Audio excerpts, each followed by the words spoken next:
In the grand spectacle of ancient Rome, where power and glory were displayed in the sands of the Colosseum, the gladiators stood as titans of their time. These fearless warriors, armed with nothing but their skill, strength, and courage, battled not only for survival but for the immortal glory that victory promised. From the countless souls who faced the roar of the insatiable crowds, a few names have risen above the rest, carved into history by their legendary deeds. This video unveils the stories of the 10 greatest gladiators of ancient Rome, warriors who transcended the mortal realm to become icons of an era defined by blood and sand.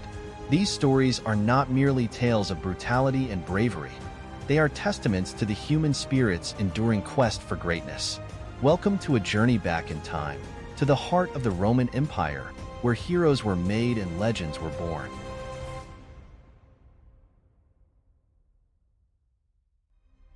Marcus Attilius.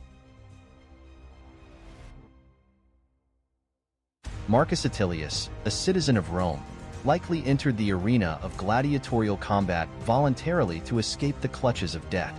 As a newcomer, he triumphed over Hilaris, a seasoned gladiator and favored champion of Emperor Nero, who was renowned for his 13 victories adorned with wreaths.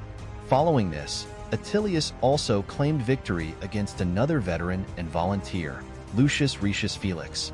The remarkable deeds of Attilius have been immortalized in graffiti found just outside Pompeii's Noserian Gate, depicting him as a Murmillo fighter armed with a short sword, a tall shield, and leg guards that protect the shins.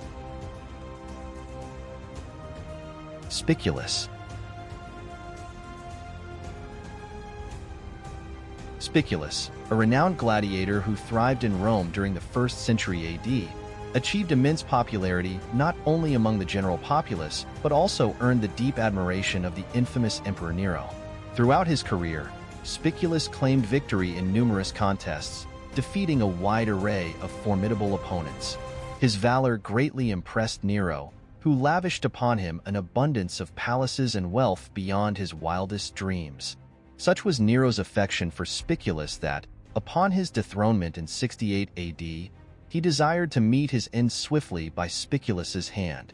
However, Spiculus could not be found in time by Nero's assistance, leading Nero to end his own life. The legacy of Spiculus extends beyond his ties to Nero, as evidenced by his representation in various works of ancient Roman art, highlighting his widespread acclaim. Carpophorus. Carpophorus was a bestiarius, a gladiator specialized in fighting wild animals. Renowned for his extraordinary battles in the Colosseum, he faced lions, bears, and leopards, showcasing remarkable bravery and skill. One of his most celebrated feats was killing 20 animals in a single day, elevating him to legendary status among gladiators. Carpophorus's story highlights the diverse and dangerous spectacles that entertained Roman audiences, reflecting the society's fascination with the struggle between man and nature. Priscus and Verus. Priscus and Verus, skilled gladiators, may have claimed victories in numerous encounters throughout their gladiatorial tenure, yet they are predominantly celebrated for their iconic final showdown. This monumental duel occurred in the 1st century AD within the renowned walls of the Flavian Amphitheater. Remarkably, their culminating clash marked the Flavian Arena's inaugural grand event, meticulously chronicled by the poet Martial. The intense match, lasting several hours, ended in a breathtaking draw as both combatants simultaneously acknowledged each other's valor and expertise. Their mutual decision to cease the battle was received with thunderous acclaim from the spectators. Touched by the dignified resolution of the fight, Emperor Titus honored them with the rudis, a wooden sword symbolizing a gladiator's liberation upon retirement, thereby recognizing their prowess and granting them their freedom. Tetraites. Tetraites, a celebrated gladiator of ancient Rome, gained fame through his battles as a Murmillo, characterized by his entrance into the arena without a chest armor, armed with a sword and shield, and donning a helmet. While specific accounts of numerous battles he fought are not extensively recorded, his triumph over prudes stands out prominently. Both warriors had established significant reputations by that time, evidenced by their names being inscribed on glassware discovered in modern-day France, England, and Hungary. Flamma. Flamma, meaning flame in Latin, was a Syrian slave who became one of the most celebrated gladiators in Rome, fighting in the arena 34 times, with 21 victories, 9 draws, and only 4 defeats. Remarkably, he was offered the wooden sword, rudis, 4 times, a symbol of freedom for a gladiator, but he chose to remain in the arena each time. His reasons for rejecting freedom remain a subject of speculation, suggesting a complex relationship with his identity as a gladiator. Flamma's legacy is not only in his impressive record, but also in his choice to continue fighting, which speaks volumes about the gladiatorial culture and personal honor among gladiators. Commodus.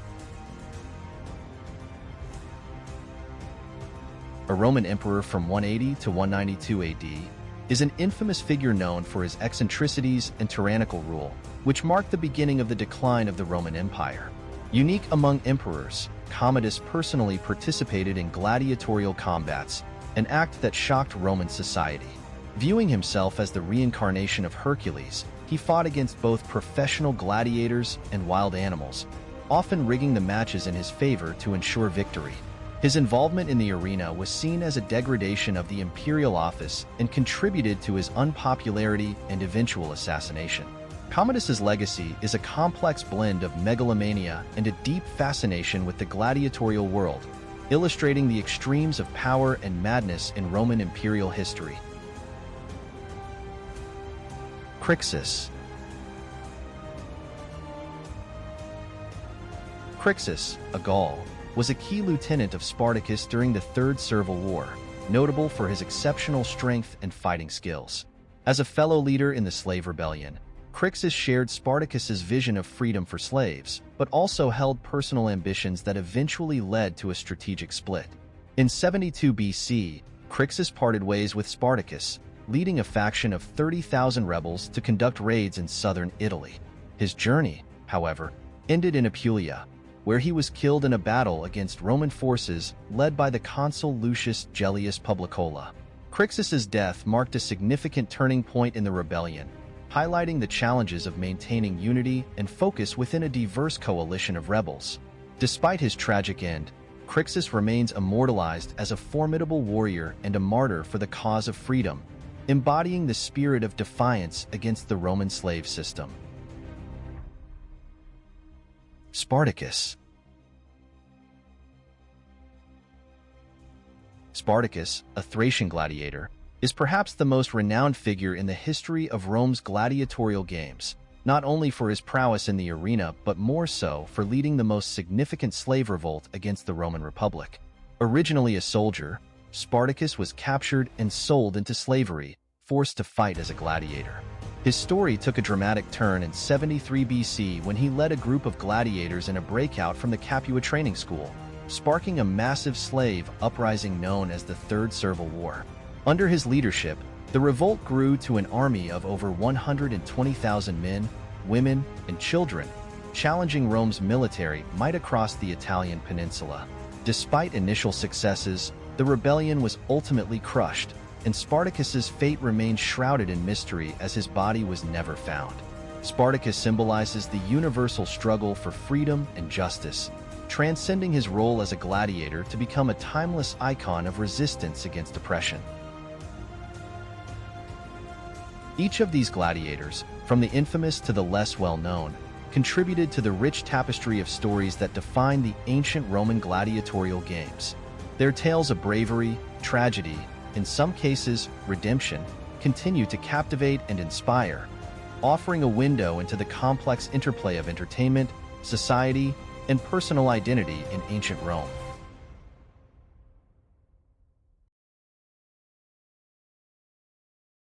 Thank you for watching. If you like the video, feel free to leave a like or subscribe. See you next time.